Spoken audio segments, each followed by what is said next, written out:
Starting day 57 on the Appalachian Trail. It's about 9:30.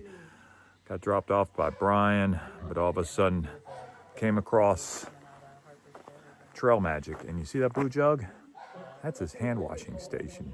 He knows the deal. Let's get to hiking. So just left the trailhead at 690. I met Hawk's companion, Owlcat. So apparently I'm ahead of Hawk. I don't know how that happened, but apparently Owlcat said that she distracted him. I guess he bit the apple. And then the guy doing Trail Magic, his name is Ed. His wife's name is Movin' Moo, and she's hiking the AT. So this is the creek where up until a couple years ago there used to be a bridge. Now there's a high water detour, but the gentleman that was providing the Trail Magic said that him and his wife helped put these rocks here, so I won't have to get my feet wet. Many thanks. This is the last good water source for quite a bit. The next water source is Trout Creek, but the comments there suggest to continue.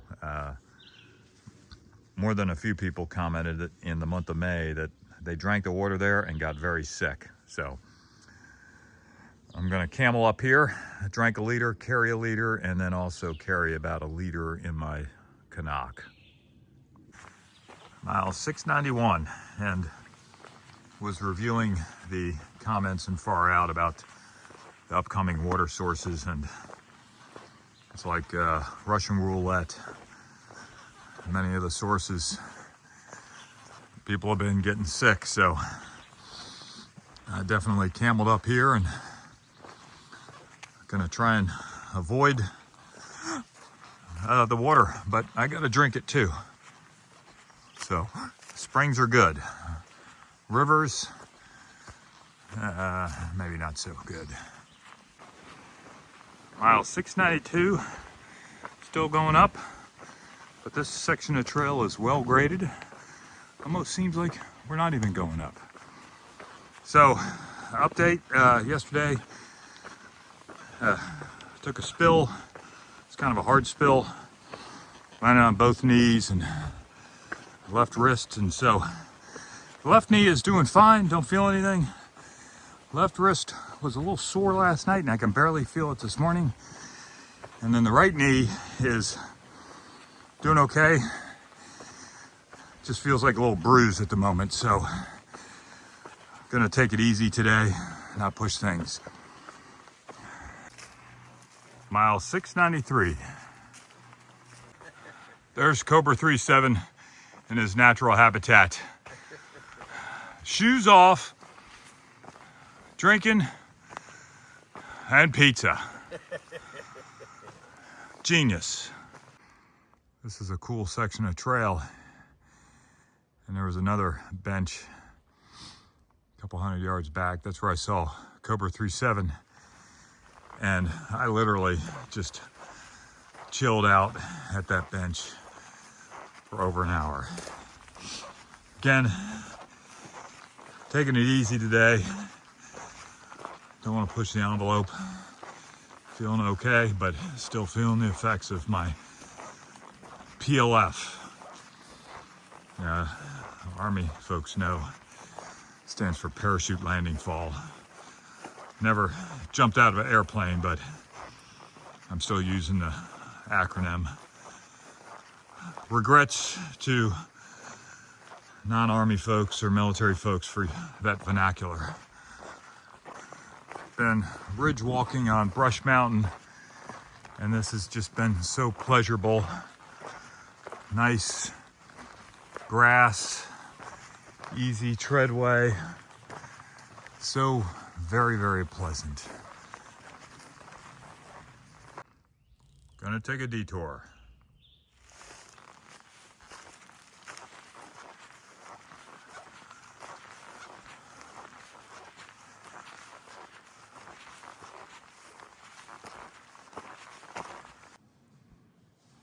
We're at the Audie Murphy monument. Born in Kingston, Texas, died near the site in an airplane crash. America's most decorated veteran of the World War II. He served in the European theater, 15th Infantry Regiment, 3rd ID, and earned 24 decorations, including the Medal of Honor, Legion of Merit, Distinguished Service Cross, 3 Purple Hearts. He was survived by his wife, Pamela, 2 sons, Terry, Michael, and James Shannon, erected 1974.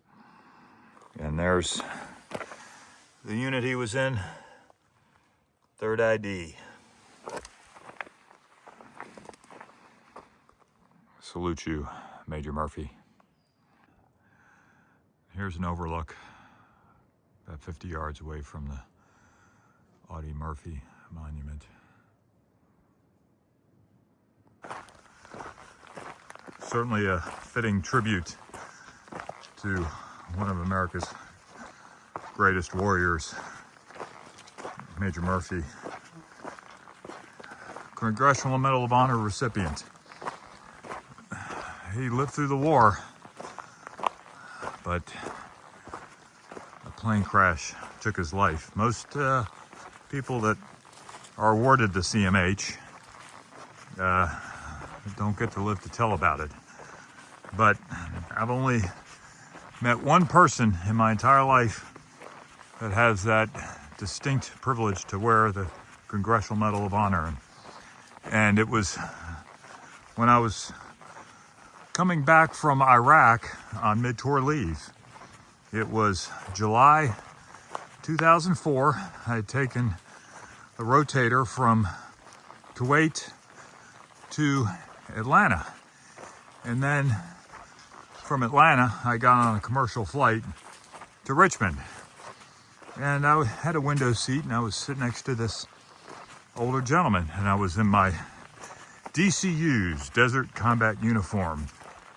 And this gentleman started talking to me and said, "Are you coming back from Iraq?" And I told him I was on mid-tour leave, and he noticed the patch on my left sleeve, which was the Virginia State Area Command patch, Stark, and he said, "Are you in the Virginia Guard?" I said, "Yes, sir." And he said, "Well, I used to be in the Virginia Guard." And he said, "I was the senior Army advisor for the Virginia Army National Guard in the early 70s. And I said, "Wow, so you must have been a full-bird colonel, sir." He's like, "Yes, but I was also awarded the Congressional Medal of Honor." And I instantly got goosebumps when he told me that, because I never met somebody that had that award. And he kind of told me some of the circumstances behind his award. It was during World War II. And so we had an enjoyable conversation. I get home, and I was living in the county of Goochland, just west of Richmond, and he was on the cover of the Goochland Gazette, where he was at the the ceremony for the World War II Memorial Bridge on Route 288 over the James River between Powhatan and Goochland. And his name was Colonel Van Barefoot. Fort Pickett was subsequently named after him, so a very appropriate name for Fort Pickett, being that he was in the Virginia National Guard. So he since has passed away, but it was an honor and a privilege to have met him. Mile 694. Mile 695. And funny thing, when I came off the trail yesterday, I saw our Warrior Expedition trail supporter talking to Three Beers. And his name's Brian. Brian saw Three Beers and he recognized him from my videos. And he said, "Hey, are you Three Beers?" And he's like, looked bewildered. "Well, yeah. I heard you haven't taken a shower in 9 days. And how'd you know that?" So Brian had some intel. But speaking of taking showers, reminds me of back in the National Guard unit I was in 1995. We were in the field for a couple days, and the first sergeant was a Vietnam vet. And I said, "Hey, first sergeant, the soldiers haven't had a shower in a few days." He's like, he kind of brushed off. I'm like, "Well, first sergeant, how long can a soldier go without a shower?" And he just said, "A year." I'm like, "Whoa, a year?" He's like, "Yeah, a soldier don't need no shower." I'm like, "Okay." And so he was an interesting character. And then like a couple days later, I'm like, "Hey, first sergeant, we need to improve the morale. Where's the coffee with the meals?" "I ain't bringing no coffee out here. It's a diuretic, sir. It'll dehydrate the soldiers. We'll end up with a bunch of heat casualties. I told the company commander we ain't bringing no coffee out here." I'm like, "But sir, first sergeant, it's a morale issue." "Sir, it's not a morale issue. It's a safety issue." So we didn't have coffee in the field. I had to stop for a view. Down in that valley is Trout Creek, which we have been advised to avoid drinking. Mile 696. Mile 697. All right, we got Kirby here washing his hands. This is a must-have at all Trail Magic stations. Thank you, Trail Magic. That was some awesome Trail Magic. That certainly was a vortex. Let's see, I had some nachos, some pasta, and 3 hot dogs with onions and mustard. Oh, there's some fishy in there. Okay. This bridge is moving. Bridges are supposed to move. 1.2 to the campsite. Going up. Mile 698. I know the camera doesn't do it justice, but that's first sinkhole I've seen. We're in karst terrain now. Head to the shelter. Finishing up day 57 on the Appalachian Trail. Great day, great weather conditions. Got on trail, instant trail magic. Had a couple cups of coffee. Nice cruisy trail. Only did 9 miles. I wanted to take it easy, didn't want to push it.